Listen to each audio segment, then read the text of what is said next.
আমরা যদিও এত ভালো মুসলমান নই, সমস্যা নেই।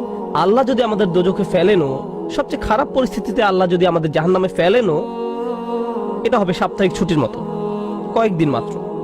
কারণ তিনি আমাদের এতই ভালোবাসেন যে মুসলমানরা শেষমেশ তো জান্নাতে যাবেই। তাই আমরা যদিও জাহান্নামে যাই, সেটা হবে অল্প কিছু দিনের জন্য, সমস্যা নেই।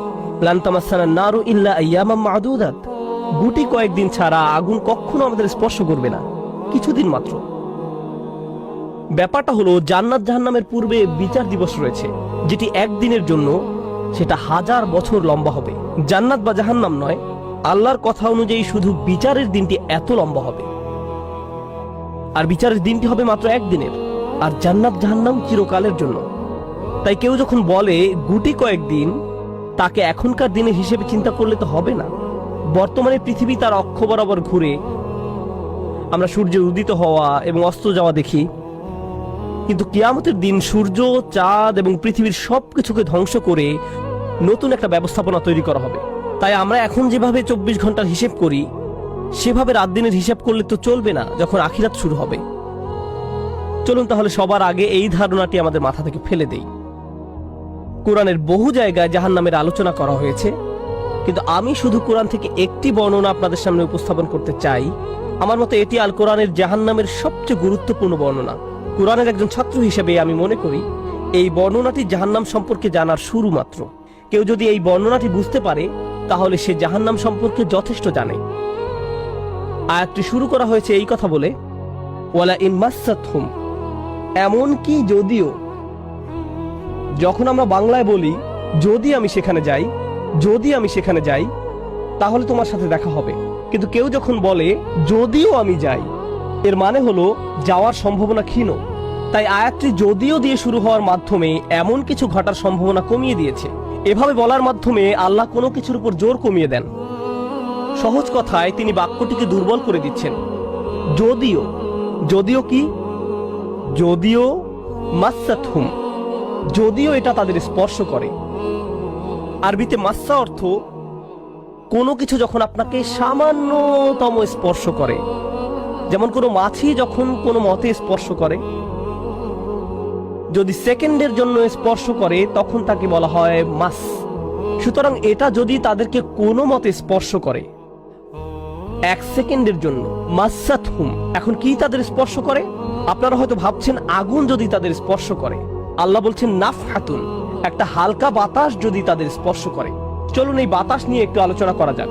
আরবিতে নাফহাতুন বলতে বোঝায় দরজা বন্ধ করলে যখন সামান্য একটু বাতাস এসে পড়ে, পর্দা নড়ে ওঠে, অথবা কেউ জানালা বন্ধ করলে যেভাবে হালকা বাতাসে পর্দা নড়ে ওঠে। এই বাতাসের যা বাহির থেকে ভেতরে আসে বা ভেতর থেকে বাহিরে যায়, দুই ধরনের আছে। একটি হলো লাফহা, লাম যোগে, আরেকটি হলো নাফহা। লাম যোগে লাফহা মানে বাতাসটি গরম, আর নুন যোগে নাফহা মানে বাতাসটি ঠান্ডা।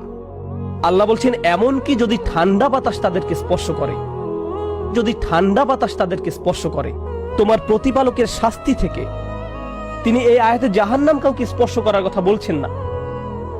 তিনি এই আয়াতে আগুন কাউকে স্পর্শ করার কথা বলছেন না। তিনি এমনকি গরম বাতাস কাউকে স্পর্শ করার কথাও বলছেন না। তিনি আগুনের ঠান্ডা অংশের কথা বলছেন, আর এটা আপনাকে চিরকালের জন্য স্পর্শ করছে না। প্রসঙ্গত আমরা ফিজিক্সে পদার্থের 3টি অবস্থার কথা শিখেছি: সলিড, লিকুইড এবং গ্যাস। সলিড বা কঠিন কিছু যদি স্পর্শ করে আমরা তা অনুভব করতে পারি। এই মুহূর্তে গ্যাস আমাদেরকে স্পর্শ করছে, বাতাস এখন আমাদেরকে স্পর্শ করছে, আমরা এটা অনুভব করি না। আর এই আয়াতে আল্লাহ বর্ণনা করছেন কি তাদের স্পর্শ করছে? বাতাস তাদেরকে স্পর্শ করছে।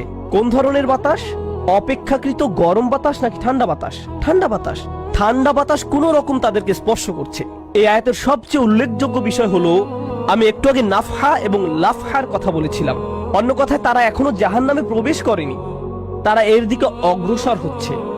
আর জাহান্নামের অপেক্ষাকৃত ঠান্ডা বাতাস এসে কোনো মতে তাদেরকে স্পর্শ করলো, তখন তাদের প্রতিক্রিয়া কি?